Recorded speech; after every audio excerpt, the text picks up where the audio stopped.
Spring break has begun on the First Coast, and we wanted to take the opportunity to catch up on the fire hose of school-related news with education reporter Megan Mallicoat from Jacksonville Today. Good morning, Megan. Good morning, Ann.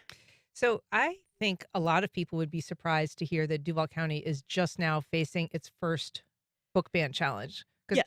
And I think I should clarify that it's the first challenge since Florida's new laws a couple of years ago. That if you trace back the history of Duval Schools, of course, we've been around a long time, and there may be more challenges. But this is, people may remember the uproar of news about Florida's changed media review laws a couple of years ago, and this is Duval's first challenge since then.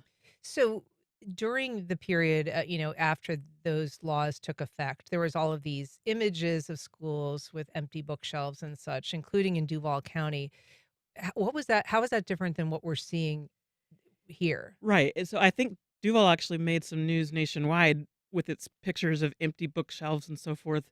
The way that that's different is because those books were being reviewed by the district's media staff, by their librarians, and going through the district's process in that way.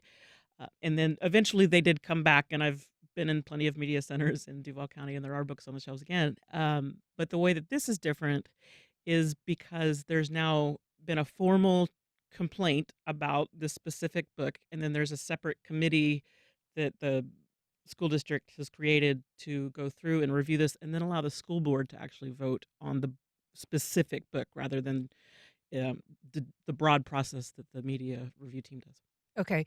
And so this is a book called Identical that is being challenged, and it has been reviewed by this committee already? That's a great question, and I would have to look that one up. I'm not sure because they reviewed a lot of books already, so I'd have to Okay. specifically look that up. Okay. So what do we know about the nature of this book? Because it has come up at school board meetings that you've watched previously. Yes, and in fact, that's what triggered the challenge, the review process for this specific book is that a group of community members started to read excerpts from this book at the November 2023 meeting, I believe. And one after another, they read some excerpts, and eventually they had their mic cut when, at the time, Board Chair Kelly Coker, had asked them, please stop, please stop, please stop, because the excerpts were not something that you would want to read in a room full of young children sometimes attend school board members or school board meetings. And as Dr. Coker had said at the meeting, that the board has policies against vulgar language and things like that during the public meeting. And so they kind of hung it up on that, is that they didn't want that. Um, but eventually, like I said, they cut their mic. They escorted at least one of the members from the building. Like the police escorted him away from the mic when he didn't stop. And the board attorney, Ray Poole, was also kind of getting into a back and forth with the people about how the board maintains the right to have decorum in the meetings. Um, and so that triggered the review process, and it's been kind of a slow process as far as why it's taken a year and a half to get to this point. I'm not exactly sure, other than it's the first one, so perhaps it took longer to run through the first one. I'm not sure. And I know that the fact that when parents who object to, for instance, this book, they're reading excerpts, they're being told this is, unacceptable to be reading at a public meeting.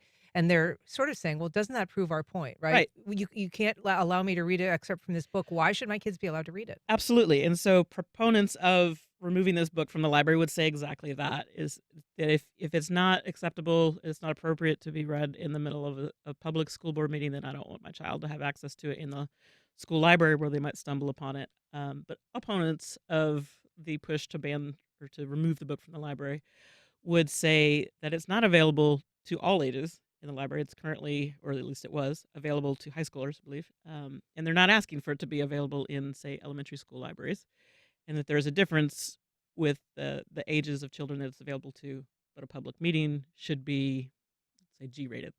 Right. And this book is about a difficult subject of child sexual abuse. It's a very difficult book. I don't think that anybody would say that it's just a fantastic, fun beach read. It's not that kind of a book at all. It is about child sexual abuse. Um, the identical title comes from the main characters being twins. There's two girls, and one is being abused by her father, and the other um, kind of has these complicated feelings of, wondering why she wasn't the one selected She's for sort her of father's starved for favor, starved for affection. affection, right? Yeah. Um, But that so reveals itself in complicated ways that is absolutely, troubling to some people. it's extremely troubling. Yeah. Yeah. And so this discussion, how do you anticipate it going down? I mean, we know that Clay County has had a lot of these book challenges, maybe hundreds, but this is really the first example of it in Duval. What do you anticipate? Yeah, it's Duval's first book challenge. So the committee has already reviewed it. They reviewed it last month, I believe, or earlier this month, and the committee has recommended that the book be returned to high school libraries, and also that the access to the book be expanded by including it in guidance counselor offices. So Um, their recommendation is not that the book be removed. right, right. And who composes the committee? So the committee right now, that's a great question. The committee right now is a group of, it's like a representative from the district's library staff, a grade level expert, a teacher type, a subject matter expert, a student representative possibly is allowed to be on the committee, and a representative from the district SAC committee, the advisory council. Um, so people like that. It's about 7 people make up the committee, and there's a requirement that that they have, I think, 3 of them at least able to vote on it. So, however, some people have pushed back on the makeup of the committee, and so I believe it was board member Tony Ricardo is pushing to change the way that the committee is constructed, and instead to have a model where each board member suggests nominates a member, Okay. which other committees in the district are follow that model. So I think he's saying that this is an opportunity to use that model as well instead of um, the current system. And given the makeup of the school board itself, which has, I think, a predominant um, number of members who identify with a fairly conservative leaning group, the Moms for Liberty, that would obviously change, perhaps dramatically, the recommendation. Right. I suspect that it would significantly change the makeup of the committee. And I'm not sure about every district in the state of Florida, but I know that at least our neighbors in St. John's use a similar makeup for the committee as far as the current makeup of Duval's. It's similar. It's kind of a appointed by skill and background and things like that, and not just appointed by every board member. So it would be a very different type of committee if this change were to happen. The school board is not compelled to take the recommendation of the committee, I would imagine? No, they're not. They can make up their own minds. Then they've had discussions in the last couple of workshops that I've watched, or their meetings, getting ready because they knew that this is coming down the pipe. Um, Talking about how they can make up their own mind and being encouraged. Like some of the board members are encouraging each other to make sure they've read the book themselves, so they know what they're voting on, and they're not simply voting on a committee recommendation. So I expect that there will be a lot of discussion about it, and it will be interesting to see which way it goes. You anticipate a lot of public comment? I would imagine so, because at the very beginning of this story, right, it inspired tons of public comment that night, and so I would expect that there will be more. There's been a lot of chatter on social media, and I know the board members have been hearing from their constituents about it as well. It's a hot topic in the community. Sure, yeah. If you're just joining us, we're talking to Megan Mallicoat. She's an education reporter with Jacksonville Today. We're talking about some of the latest school headlines here in Duval and statewide. Right now, we're talking about a proposed book removal called Identical. Identical. Sorry, blanking for a minute. If you'd like to join the conversation, you can give us a call at 904-549-2937. You can also email firstcoastconnect@wjct.org. Or you can reach out on social media. We've got a call from Susan in Mandarin. Good morning, Susan. Go ahead. Yes, I would like to say I'm one of those people that strongly object to the school board appointing members to the committee. I was actually on one of the review committees. We reviewed Kite Runner, not because a parent challenged it, but because an AP teacher wanted to make sure that it was okay to include in her class. And so the way they pick community members and parents is at random. You apply, and they put you on a list, and so you get a wide variety of people from the community, and we don't need the school board to sway the committee one way or the other. I think that would be really wrong. And as you said, the school board can ignore the committee, but they shouldn't also be able to appoint people, in my opinion, of course. Thanks. Thanks, Susan. We also have a message from Katie Hathaway from Public School Defenders on Facebook. She says, unlike those trying to ban the book Identical by Ellen Hopkins, I have read it in its entirety. The Book Review Committee unanimously voted to reinstate the book and expand access to high school guidance officers. The school board will vote on it on April 1st. Um, so, you know, obviously there's different perspectives out there. The book that Susan referenced, The Kite Runner, also has some very disturbing scenes of child sexual abuse. It is also very hard to read parts of it, Yeah. but has been one that's been allowed to remain on the bookshelves. I mean, I think that there are a lot of topics out there that kids experience in real life that are very hard to read about. Yeah, and I think that's one of from what I've heard in favor of keeping the book, is the perspective that I've heard is that there are children in the district who are suffering abuse in many different ways. And so if it's in the library, or especially they're saying if it were to be put in a guidance counselor's office where a guidance counselor can recommend um, the book, that it could help a student going through a very difficult situation. Of course, there's another side to that as well that we've heard from the people that read from it at the school board meeting. All right. A message from Ed on Facebook. He says some books and materials should not be out all in our K to 12 schools, while other books should be available based on age appropriate grade levels. Common sense should be the rule. Yes, well, I think that's the way it currently does run. Is that the media center, or the media centers across the district already have some books that are, age appropriate for your elementary, some books that are age appropriate for high schools, and then that varies within. And a parent is already able to request that their child not be allowed to see certain materials. Yeah. For people who want to get involved in this discussion, what would you ask them to do? I think that talking to their board member representative would be effective, because the board will vote on it on April 1st, I believe, is the Yeah. first Tuesday in April, um, and then coming to the meeting for public comment as well. All right. I want to move on now to a topic that um, it was settled last week. It was a very difficult situation. A school senior named Kayleen Brown died in 2023 after eating a baklava that was being served at school. She had a nut allergy.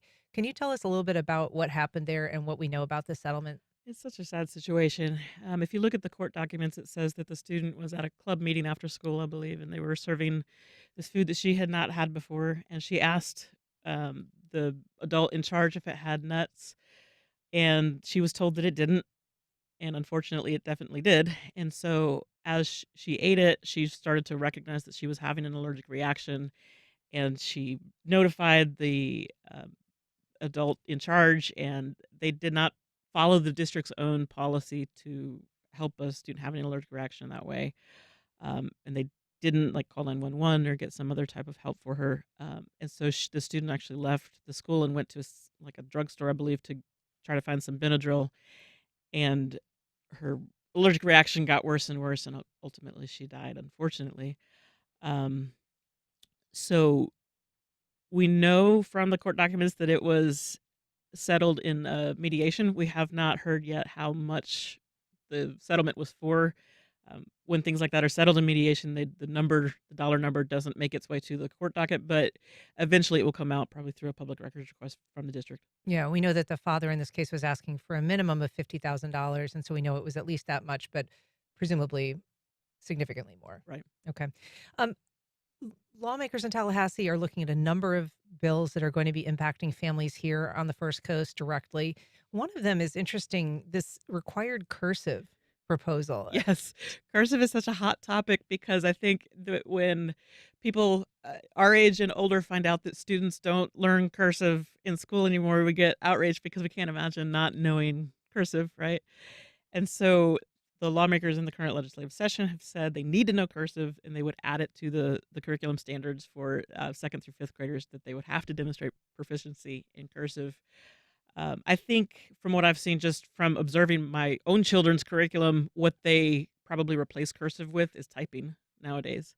Um, like my young son right now, when he probably should be learning cursive, is learning typing at the moment. Yeah. So, It's interesting that I mean there is some research I guess that shows that cursive is helpful developmentally, can also help you with comprehension. yeah. Um, but it also is hard to shoehorn in just one more thing with all of the lessons that the kids are already required to learn. Right, and this year, there's a all 4th graders in the state of Florida take a, one of their standardized tests that they take at the end of the year is a writing test where they have to write, I'm not exactly sure how long it is, but some several paragraphs, like an essay type of, writing assignment, and typically the students would have written that down just handwriting because they're learning to write in 4th grade, and so they write it down and then they go and grade it that way, but this year, for the first time, it will be typed across the state of Florida, which has added an extra component of not only as the 4th grade teachers, then not only are they needing to introduce them to the concepts of how to write a coherent essay, they're also having to teach them how to do it while typing, which is